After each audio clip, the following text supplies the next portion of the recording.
भारतीय राजनीति के गलियारों में इतिहास अक्सर वर्तमान को परिभाषित करता रहता है।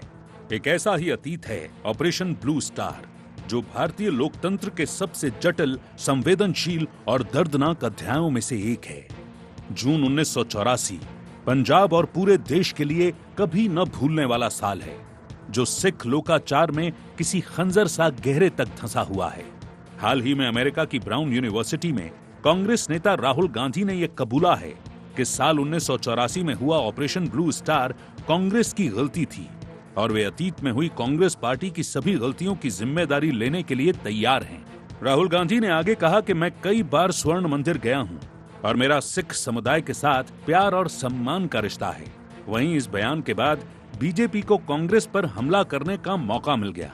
बीजेपी आईटी सेल प्रमुख अमित मालवीय ने कहा कि अब राहुल गांधी की आलोचना सिर्फ भारत में ही नहीं बल्कि विदेशों में भी होने लगी है। इंदिरा की गलती, राहुल का कबूलनामा। सिख छात्र ने यूनिवर्सिटी में पूछा राहुल से सवाल। अमेरिका की ब्राउन यूनिवर्सिटी में बोले राहुल गांधी, 1984 का ऑपरेशन ब्लू स्टार गलती थी। 80 के दशक में कांग्रेस से हुई गलतियों की जिम्मेदारी लेने के लिए मैं तैयार हूं। सिख समुदाय के साथ कांग्रेस पार्टी के अच्छे संबंध हैं। नई कांग्रेस की ओर इशारा या सियासी रणनीति। As far as mistakes of the Congress party are concerned, a lot of those mistakes happened when I was not there. But I'm more than happy to take responsibility for everything that the Congress party has ever done wrong in its history. I have publicly stated that what happened in the 80s was wrong. I have been to the Golden Temple multiple times. I have an extremely good relationship with the Sikh community in India and a loving relationship with them.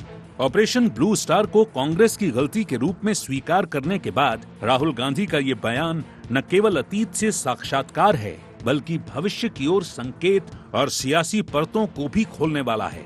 BJP पूर्व प्रधानमंत्री राजीव गांधी के बयान, जब एक पेड़ गिरता है तब पृथ्वी भी हिलती है, को याद करते हुए इस बयान को स्वीकारोक्ति नहीं बल्कि महज एक दिखावा करार दे रही है। तो वहीं कांग्रेस पार्टी इस बयान को अगर मगर की डगर में ले जाकर इसे राहुल गांधी का बड़प्पन बता रही है। राहुल गांधी जी, आपके पिताजी ने कहा था जब आपकी पार्टी और आपके नेताओं ने सिख हमारे भाई बहनों का नरसंहार किया तो आपकी पार्टी के नेता, आपके पिताजी राजीव गांधी ने कहा था ये बड़ा पेड़ गिरता है तो ऐसे हादसे होते हैं। तो इन सब विषयों पर आप कब तक माफी मांगोगे और देश की जनता आपके अपराधों के लिए आपको माफ नहीं करने वाली। तो उन्होंने कहा था भाई 1980 के दशक में जो भी गलतियां कांग्रेस पार्टी के पार्ट पर हुई हैं उन सबकी मैं जिम्मेदारी लेता हूँ। ये बड़प्पन है राहुल गांधी जी का, इससे बड़ा और दिल क्या हो सकता है। 1980 में तो वो नहीं थे ना, लेकिन उन्होंने फिर भी कहा अगर आप मानते कोई गलती हुई है तो आई एम रिस्पॉन्सिबल। तो ये तो एक बड़ा दिल के काम है और कांग्रेस पार्टी की सोच है और राहुल जी की सोच है और राहुल जी का बड़प्पन है। राहुल गांधी का ये बयान कांग्रेस पार्टी की उस लंबी प्रक्रिया का हिस्सा भी हो सकता है जिसमें वे पार्टी की छवि बदलने की कोशिश कर रहे हैं और पहले हुई गलतियों को स्वीकार कर उनसे सीख कर आगे बढ़ना चाहते हैं। वहीं एक और ये बात भी सही है कि पिछले कुछ सालों में पंजाब में कांग्रेस पार्टी का आधार कमजोर हुआ है। वहीं शिरोमणि अकाली दल और आम आदमी पार्टी के उभार ने राजनीतिक समीकरण पूरी तरह से बदल दिए हैं। ऐसे में राहुल गांधी का ये बयान सीधे तौर पर सिख मतदाताओं को भरोसा दिलाने के रूप में भी देखा जा सकता है। Bureau report, IND 24।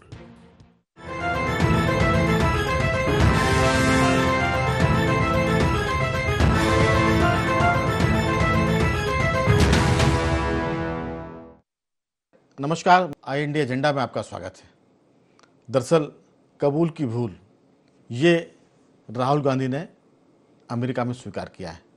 आज इसी पर हम विस्तार से बात करेंगे कि कितनी भूलें राहुल गांधी स्वीकार करेंगे, क्योंकि इंदिरा जी के बाद राजीव जी का भी नाम आएगा और वो नाम आएगा श्रीलंका में शांति सेना भेजने का, जब तमिलों के खिलाफ श्रीलंका में भारतीय सेना को उतारा गया था और उसके बाद लिट्ठे ने यानी तमिल इलम के समर्थकों ने राजीव गांधी की हत्या कर दी थी। पंजाब की बात करें तो गुस्से में आके सिखों ने इंदिरा जी की हत्या की। राजीव जी की बात करें तो राहुल गांधी की बात करें तो राजीव जी को भी बताना पड़ेगा कि भाई उनकी हत्या की गई थी। तो बहुत सारी बातें जिस पर हम विस्तार से बात करेंगे, लेकिन चर्चा शुरू करें उसके पहले एक नज़र एजेंडा पॉइंट्स पर।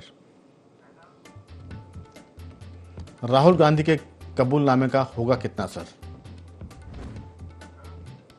क्या छवि बदलने की कोशिश कर रही है कांग्रेस? राहुल की स्वीकारोक्ति क्या सिख समाज को बैलेंस करने की कोशिश है? क्या राहुल का बयान किसी बड़ी सियासी रणनीति का हिस्सा है? तो सवाल बहुत सारे हैं, जवाब एक ही है कि हम गलती सुधार रहे हैं और अगर इससे छवि सुधरती है तो ये बड़ी बात है। चर्चा में हमारे साथ जुड़ेंगे हमारे साथी, वरिष्ठ पत्रकार साथी श्री आशीष दुबे जी स्काइप पर, कांग्रेस के प्रवक्ता फिरोज सिद्दीकी साहब और भाजपा की मीडिया पैनलिस्ट डॉक्टर वाणी आलूवालिया। आप सभी का बहुत बहुत स्वागत है। फिर एक ऐतिहासिक मुद्दे पर राहुल गांधी ने जो माफ़ी मांगी है, इस पर भी सवाल जवाब होंगे, लेकिन माफ़ी मांगना और उसके बाद फिर पार्टी का उन सब चीज़ों पर आरोप जो लगते हैं उस पर डिफेंड करना, ये भी एक तरह से देखने लायक बात होगी। आशीष जी, आखिर राहुल गांधी किस ट्रैक पर हैं? क्योंकि वो जातिगत जनगणना की बात करते हैं, सरकार ने उसको मान लिया, क्योंकि हर एक को राजनीति करनी है और कोई भी नुकसान पसंद नहीं करता। हमें लगता है कि 84 के दंगे के बाद जो कुछ कांग्रेस का हुआ पंजाब में और सिखों से जो उसकी दूरी बढ़ी, उसको लेकर अब राहुल गांधी उसकी रिपेयरिंग कर रहे हैं, मरम्मत कर रहे हैं। जातिगत जनगणना की बात जो थी उसमें कांग्रेस अंग्रेज डिवाइड एंड रूल की बात करते थे, फिर उसके बाद जितने प्रधानमंत्री हुए मोदी को छोड़कर सब ने उसको नकारा, मोदी जी ने स्वीकारा, क्योंकि वोटों का घाटा कोई बर्दाश्त नहीं करता। आपकी राय क्या, इसके बाद अगला स्टेप राहुल गांधी का ये भी हो सकता है कि श्रीलंका में जो शांति सेना भेजी थी भारत ने तमिलों के खिलाफ, वो भी एक भूल थी? पहले आपकी राय और फिर मैं आते बीजेपी कांग्रेस की तरफ। देखिए, अब राहुल गांधी आगे क्या करते हैं और किस तरह के मुद्दों को कबूल करते हैं या नकारते हैं, ये तो भविष्य का गर्भ में छिपा हुआ है। लेकिन उन्होंने जो सिख दंगों के बारे में बोला है, जिसको उन्होंने अपनी गलती माना, उसको कांग्रेस पहले भी गलती के रूप में स्वीकार कर चुकी, कुछ समय पहले भी ये बातें हो चुकी। तो अगर उन्होंने उसको किया है तो ये उनका उस चीजों का विस्तार। राहुल गांधी ने कुछ दिनों पहले दिल्ली के चुनाव में भी, जब दिल्ली विधानसभा का चुनाव था, तब एक सम्मेलन में इस बात को भी स्वीकार किया था कि कांग्रेस से गलती हुई जो उससे दलित और ओबीसी वोट दूर चले गए। तब भी इसकी बहुत चर्चा हुई थी। तो अगर स्वीकार करना जाए, जैसे भारतीय परंपरा में भी है कि गलती मान लेने वाले को बड़ा ही कहा जाता है, तो यदि गलती मानी जा रही है आज के दौर की राजनीति में, तो अगर हम उसको एक व्यक्ति के रूप में देखें, किसी व्यक्ति के रूप में कि यदि वो ऐसा कर रहा है, तो ये बड़े साहस का ही काम होता है कि इतने डैमेज झेलने के बाद भी इस तरह की चीजों को स्वीकार। तो अगर इस स्वीकार करने की परंपरा राजनीति में अभी बहुत कम हो गई। जो लोग सत्ता में हैं उनसे गलती नहीं हुई हो ऐसा तो नहीं होता, या उनके पूर्वजों से गलती नहीं हुई उसको अभी ये मानेंगे, तो ये बड़ी बात है। जब वो राजनीति में ही नहीं थे, मेरे ख्याल से उनकी उम्र 10-12 साल रही होगी, उस वक्त की ये घटना पर वो उन्होंने माना, तो ये बात ठीक है। अब उसका राजनीतिक नफा नुकसान क्या होता है ये उन्होंने सोच के बोला हो, क्योंकि ये पिछले कुछ समय में दूसरी तीसरी बार है जब उन्होंने पार्टी की गलतियों को ओन किया है, उसकी जिम्मेदारी। तो हमें मुझे ऐसा लगता है कि ये जो पार्टी में वो जिस तरह से एक अभियान चला रहे हैं कि पार्टी को साफ सुथरा बनाने के लिए, या उसको एक नई इबारत लिखना, एक नई कोरी स्लेट पर उसको उतारने की जो कोशिश की जा रही है, उसका हिस्सा भी हो सकता है। और उनकी साफगोई तो है ही कि ये उन्होंने दूसरी बार इस तरह से किया, दलित ओबीसी वोट पे भी कर चुके हैं। तो अब इसमें यही देखा जा सकता है कि राजनीति में कई बार ऐसा होता है, कोई चीजें होती हैं उसको जुमले के तौर पर बना दिया जाता है, बाद में जब कुछ ऐसी घटनाक्रम होते हैं तो उनकी समीक्षा होती है तो वो गलत पाई जाती है। जैसे मैं मानता हूँ कि कोई भी राजनेता, कोई भी सरकार, कोई भी पार्टी, चाहे वो अभी हो, चाहे पहले रही हो, चाहे आगे आए, तो कोई भी शासक, रूलर, प्रधानमंत्री या मंत्री तो नहीं, प्रधानमंत्री या कोई बड़े इस तरह के पद के, ऐसा नहीं होता कि वो जानबूझ के कोई ऐसा निर्णय ले जो उसको राजनीतिक रूप से नुकसान पहुंचाए, व्यक्तिगत रूप से भी नुकसान पहुंचाए। तो कई बार क्या होता है, कुछ परिस्थितियां, जैसा मैं मानता हूं कि आज के संदर्भ में क्या बेहतर है वो निर्णय लिया जाता है, लेकिन जब इतिहास उसकी समीक्षा करता है 40 साल, 50 साल, 60 साल बाद, तब चीजें बदलती हैं तो लगता है कि वो निर्णय गलत। लेकिन तात्कालिक परिस्थितियों में कोई निर्णय लिए जाते हैं, अभी के लोग भी लेते हैं, पहले के लोग भी लेते रहे, तो उसको देखने के नजरिए बदलते हैं और फिर उसका नुकसान का आकलन होता है तो लगता है वो गलत। तो अगर वो गलत हो गया और उसको मान लिया जाता है, अब वो लोग जिन्होंने गलती की कथित तौर पर, तो वो तो है नहीं, लेकिन उनके अगले लोग मान रहे हैं, इसको राजनीति में और दलों को भी अपनाना चाहिए और जनता के सामने ज्यादा साफ सुथरे, ज्यादा विनीत भाव से सामने आना चाहिए। बिल्कुल आप ठीक कह रहे हैं। दरअसल मैं इसी बात को सुनना भी चाहता था और कहना भी चाहता हूं कि जो घटनाएं होती उस समय की परिस्थितियां कैसी होती है। असल में मैं क्रिकेट की बात बोलूंगा कि कपिल देव जब कप्तान हुआ करते थे उस समय एक बहुत सीनियर प्लेयर थे जो लाला अमरनाथ की मैं बात कर रहा हूँ, वो एक्सपर्ट कमेंट्री करते थे और वो कहते थे कि ये कैच हो जाना चाहिए था, ये पकड़ नहीं पाए, या इस बॉल पर शॉट मारना था, छक्का नहीं मार पाए। तब कपिल देव ने कहा था कि कमेंट्री बॉक्स में बैठकर कमेंट करना अलग बात है और फील्ड पर जो काम करते हैं उनके साथ काम करना दूसरी बात है। तो ये जो माफिया हैं इसकी मैं बात नहीं कर रहा हूँ, लेकिन इंदिरा जी जैसी लीडर अगर उन्होंने ऑपरेशन ब्लू स्टार किया तो वो परिस्थितियाँ, उस परिस्थितियों में बैठकर मैं और आप सोचेंगे तो लगेगा कि वो निर्णय सही था, क्योंकि 84 के बाद आज हम उसको मान रहे हैं कि गलत है। आपातकाल की माफ़ी हो सकता है कि उस समय की जो स्थितियाँ थी देश की वो आपातकाल के लिए ज़रूरी थी, लेकिन कांग्रेस ने माफ़ी मांगी। फिर हम बहुत सारी बातें गए तो फिर माफियों का सिलसिला बहुत लंबा हो जाएगा, श्रीलंका का मामला हो जाएगा। सवाल है कि जो हालात हैं उसमें जो फैसला किया गया वो उस समय की सरकारों ने, प्रधानमंत्रियों ने सर्वोत्तम किया था। उसके बाद तो कोई भी बच्चा भी उस पर कमेंट कर देगा कि वो गलत था और सही था। सवाल यही है कि अगर हर चीज़ के बारे में कहा जाएगा तो हो सकता है कल राहुल गांधी के फैसले को गलत साबित कर दें। तो सवाल है कि जो पुरानी चीज़ें हैं उसको एक एक करके राहुल गांधी कर रहे हैं, जो चीज़ कह रहे हैं वो साहसिक भी है, और फिर उसकी समीक्षा होगी कि वो जो कदम उठा रहे थे उससे पार्टी को लाभ हुआ कि नुकसान हुआ। लाभ होना अलग बात है, लेकिन इंदिरा जी के फैसले को गलत करना, साबित करना बड़ी बात है। राजीव जी के फैसले को गलत साबित करना बड़ी बात है। नेहरू जी के फैसले को गलत साबित करना बड़ी बात है। तो ये बहुत सारी बातें मैं लौटूंगा आपके पास। फिरोज सिद्दीकी साहब, राहुल गांधी बहुत साहसिक नेता हैं, इसलिए वो बड़ी बड़ी माफिया भी मांगते हैं और बड़ी बड़ी बात भी करते हैं, और उन्हें करना भी चाहिए क्योंकि देश उनको अगले प्रधानमंत्री के रूप में देखता है। क्योंकि इन्हीं सब बातों से तो लोग अंदाज लगाएंगे कि राहुल जी जब पीएम बनेंगे तो क्या कर सकते हैं। आपकी राय, अगर जातिगत जनगणना गलत थी, राहुल जी ने कहा कि मैं कराऊंगा, पीएम ने मान लिया, मोदी जी ने कि कराएंगे क्योंकि नुकसान हो जाता उनको। अब ऑपरेशन ब्लू स्टार की बात हो रही है, इस पर माफ़ी, कल जो नेक्स्ट स्टेप है माफियों का उसमें हो सकता है कि हम भविष्यवाणी नहीं कर रहे हैं, श्रीलंका के मामले में भी दक्षिण भारत में अगर समर्थन चाहिए तो उस पर भी माफ़ी मांग सकते हैं। शांति सेना को हमने भेजा था, वो गलत हुआ और उसके बदले में राजीव जी को अपनी जान गंवानी पड़ी। आपकी राय, राहुल जी के निर्णय साहसिक है और कितना फायदा पार्टी को होगा? देखिए क्या होता है कि जब कोई चीज, जैसा आशीष जी ने कहा कि जो चीजें 40-50 साल पुरानी हो जाती, इतिहास बन जाता है, उस पर अलग अलग चर्चाएं होती, और ये एक इतिहास जो है एक इंटरप्रिटेशन का मामला हो जाता है, इस पर कौन कैसा इंटरप्रिटेट करता है। जहां तक इंदिरा जी का सवाल है कि उन्होंने ऑपरेशन ब्लू स्टार किया, वाकई दुख हम सभी को है कि इतना महान जो हमारा अकाल तख्त है, स्वर्ण मंदिर है, वहां मिलिट्री को भेजना पड़ा था। लेकिन उस समय की परिस्थितियां ये थी, इस बात की तो हमको भी बहुत दुख है, कांग्रेस पार्टी को, पूरी कांग्रेस पार्टी को इस बात का दुख है, लेकिन जरूरी भी था क्योंकि जो भिंडर वाले थे, वो भिंडर वाले थे, वो कनाडा में जाके इसको इंडिपेंडेंट स्टेट घोषित कराने वाले, और उन्होंने शरण ले रखी थी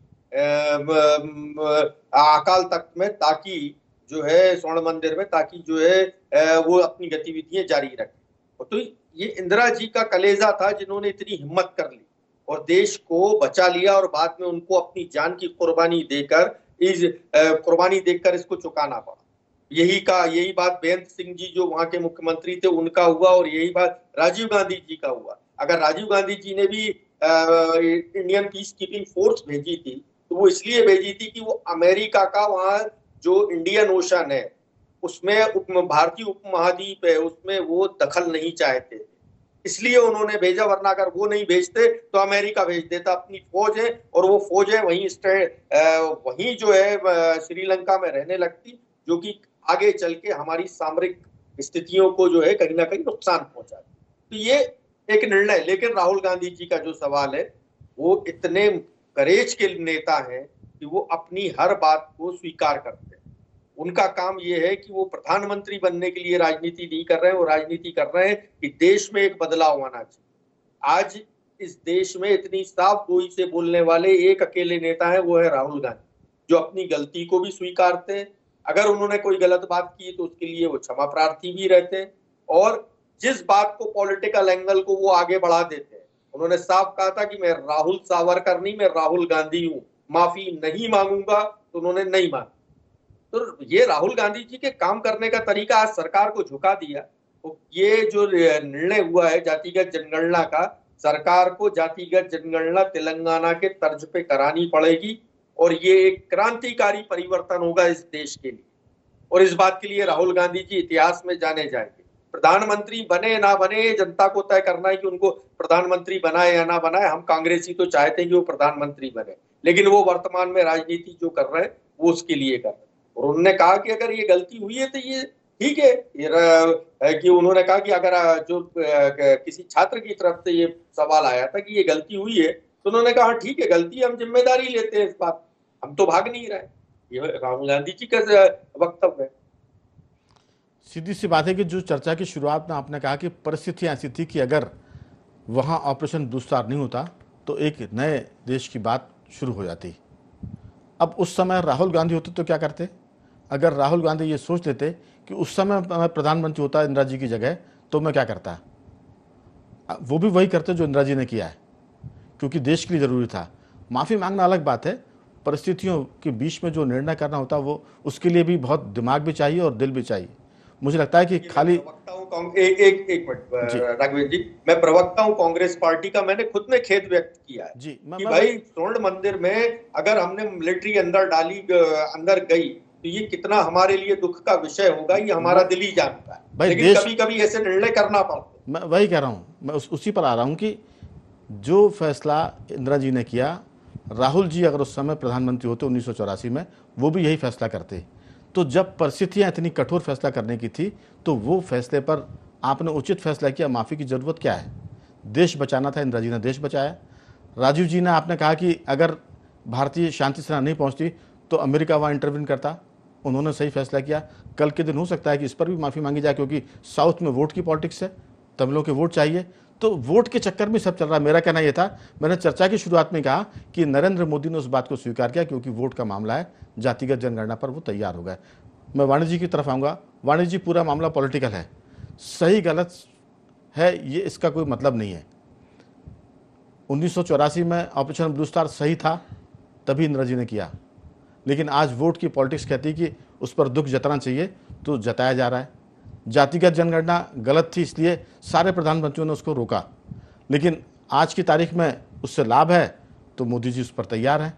तो इस पर राजनीतिक लाभ हानि का मामला ज़्यादा है, देश की बात कम है। आपकी राय?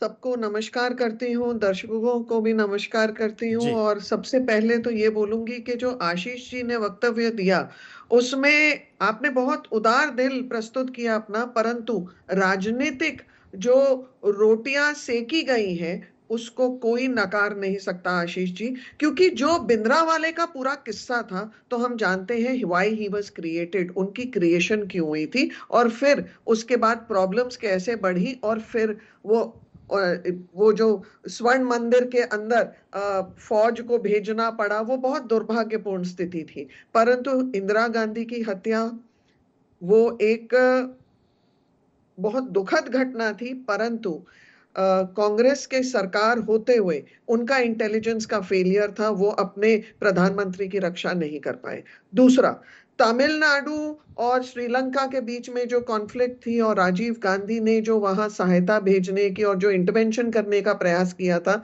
उसमें पूरा डायलॉग नहीं उन्होंने पेश किया था श्रीलंकन सरकार के साथ। और जो भी राजनीतिक परिस्थितियां थी, अगेन कांग्रेस की सरकार के होते हुए एक और प्रधानमंत्री की निर्मम हत्या हुई थी। खंडन करती हूं मैं उस हत्या की, परंतु फेलियर कांग्रेस गवर्नमेंट का था। देखिए, कांग्रेस का इतिहास कहां से आया है। अंग्रेजों के ध्वज के नीचे शपथ लेते हुए ये पार्टी एक नया रूप इंदिरा कांग्रेस के रूप में स्वीकारी गई थी। परंतु हम ये भी जानते हैं कि इंदिरा गांधी, जवाहरलाल नेहरू, सबने अपने अहंकार और अहम के तहत जो राजनीतिक निर्णय लिए, चाहे वो सबसे पहला संशोधन था जिसमें आप लोगों की आवाज को बंद किया गया, या एक दूसरा बहुत बड़ा निर्णय जो इंदिरा जी ने लिया, संशोधन जब किया और इस देश को आपातकाल में धकेला। हम सब जानते हैं कि वो क्यों परिस्थितियां आई थी। इंदिरा जी को जो स्वीकारा नहीं गया कि हाईकोर्ट ने उनको 6 साल के लिए कहा है कि आप निरस्त हैं, आप कोई इलेक्शन नहीं लड़ सकते। देखिए, बड़प्पन अपनी गलती स्वीकारने में नहीं है। कांग्रेस अपने वैचारिक और राजनीतिक खोखलेपन तक पहुंच चुकी है। उसका मुझे लगता है यात्रा का अंत होने वाला है। इसलिए दोबारा किसी मुद्दे पर राजनीतिक रोटियां सेकना ये सिर्फ राहुल गांधी कर सकता है, क्योंकि राहुल गांधी, मैं तो उनको बिल्कुल एक प्रधानमंत्री के रूप में देखना यानी एक बुरा सपना होगा।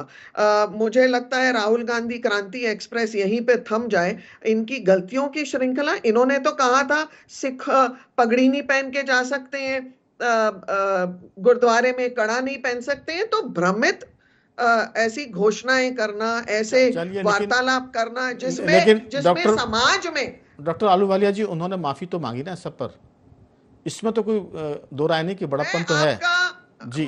मैं देखिए, आप एक अच्छे बड़े न्यूज चैनल के आप प्रबंधक हैं, और यदि मैं आपको राघवेंद्र जी अनुचित तरीके से व्यवहार करूं, आपसे मैं अभद्र भाषा में बात करूं, सॉरी बोल दूं और निकल जाऊं, क्या आप मुझे माफ करेंगे? यहां पर तो लाखों लोगों की हत्या हुई। हाईकोर्ट ने भी, माननीय न्यायालय ने भी इनके 2 वरिष्ठ नेताओं को हत्या करार का दिया है। चलिए वो विषय पर तो उसके बाद आप क्या अब लिपापोती दूसरे दौर की बातचीत। तो कितने और इनको कितनी माफी यात्राएं निकालनी है, कश्मीर से लेकर कन्याकुमारी तक, गुजरात से लेकर असम और त्रिपुरा तक। मैं लौटता हूं। लगता है जितनी माफी यात्राएं कांग्रेस निकालेगी, ये सदी खत्म हो जाएगी। चलिए, मैं ये सबकी अपनी अपनी राय है, आपकी राय अपनी है, कांग्रेस की राय उसके हमने सुनी जो फिरोज साहब ने कहा। आशीष जी, सवाल यही है कि कितनी माफिया, अब वो तो भविष्य का गर्त में है कि वो बाकी और किन किन मुद्दों पर माफिया मांगेंगे, लेकिन प्रश्न यही है कि जो आपने कहा कि परिस्थितियां जैसी होती है और उसमें जो निर्णय करने पड़ते हैं, वो तो उस समय के हालात में जो रहता है आदमी वही समझ पाता है। हम बाद में दूर से बैठकर कुछ भी कहें कि ये गलत था, ये सही था, और इंदिरा जी, राजीव गांधी के फैसलों पर जो प्रधानमंत्री थे उन पर प्रश्न खड़े कोई भी कर सकता है खड़े, लेकिन उस बड़ी जिम्मेदारी को निभाते समय निर्णय करना बड़ी बात होती है। आपकी राय, ये माफियों का सिलसिला कांग्रेस को ऊपर ले जाएगा या आलोचना का शिकार बनाएगा, क्योंकि वो अपने ही लीडरों के निर्णयों को गलत साबित कर रहे हैं जो उनके पार्टी के पुरखे थे? आपकी राय?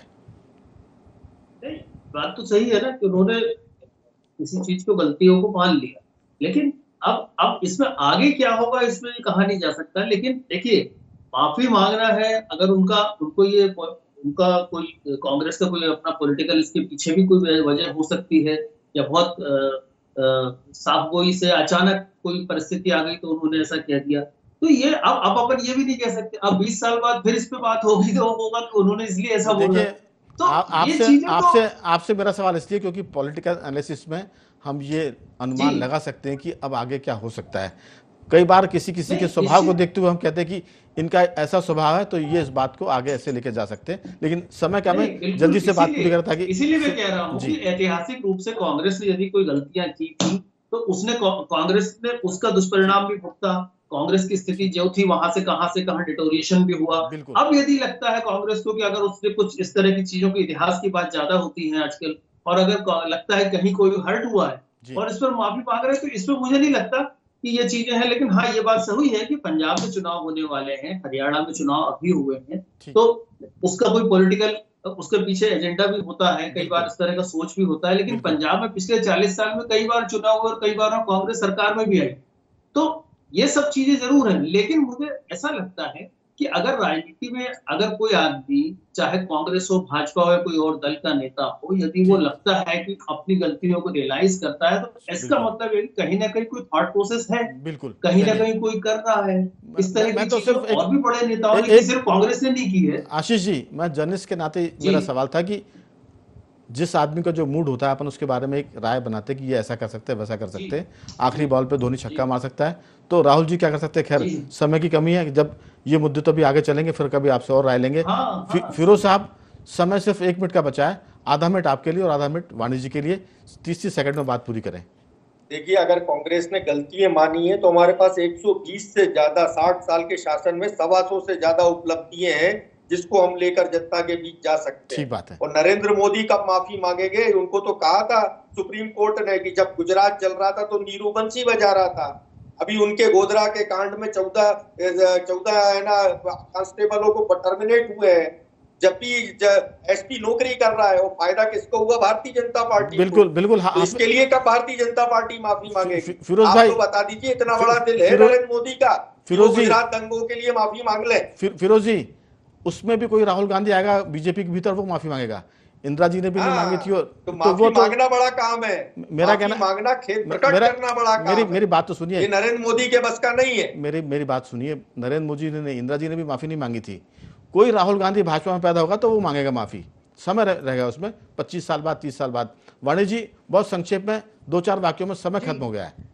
देखिए, कांग्रेस गिरगिट की तरह समय अनुसार रंग बदलती है, नीति बदलती है और अपनी बोली बदलती है। राहुल गांधी जहां पुन्नू की भाषा बोलते हैं, अमेरिका जाके गुप्त अपनी व्यवस्थाएं और अपनी मीटिंग्स करते हैं, देश विरोधी लोगों के साथ वार्तालाप और उसी भाषा में अपने वक्तव्य रखते हैं। आज उनकी जो मिठास निकल रही है, जरूर एक और बड़ा षड्यंत्र। चलिए आगे देखेंगे। अभी तो उनकी मिठास नहीं थी, उन्होंने अपनी पार्टी को ही एक तरह से कंडेम किया है, उन्होंने अपनी दादी के फैसले को कंडेम किया है। तो ऐसा नहीं कि राहुल गांधी किसी के खिलाफ बोलते, वो सबके खिलाफ बोलते हैं। जब उनका मन करता वो उनके खिलाफ बोलते, जो उनको ठीक लगता, जो सही लगता वो कहते हैं। तो उनको सही लगा कि ऑपरेशन ब्लू स्टार गलत था, माफ़ी मांगी। उनको सही लगा कि जातिगत जनगणना बंद करना गलत था, उन्होंने उसकी तैयारी की। तो राहुल गांधी जी के बारे में सिर्फ एक बात कहना मुझे लगता है कि ठीक नहीं होगा। वो जो उनको गलत लगता उसको वो कंडेम करते हैं। समय खत्म हो गया। एक केंद्र का विषय है, राज्य का विषय नहीं है। जी चलिए, ये तो खैर सबको पता है कि वो केंद्र का विषय है। मैं तीनों मेहमानों का साधुवाद करता हूँ। वाणी साहब, आपका धन्यवाद। फिरोज जी, आपका धन्यवाद। और आशीष जी, आपका बहुत बहुत धन्यवाद कि आपने इस चर्चा में हिस्सा लिया। तो एजेंडा में सिर्फ इतना ही। बने रहिए हमारे साथ और देखते रहिए IND24।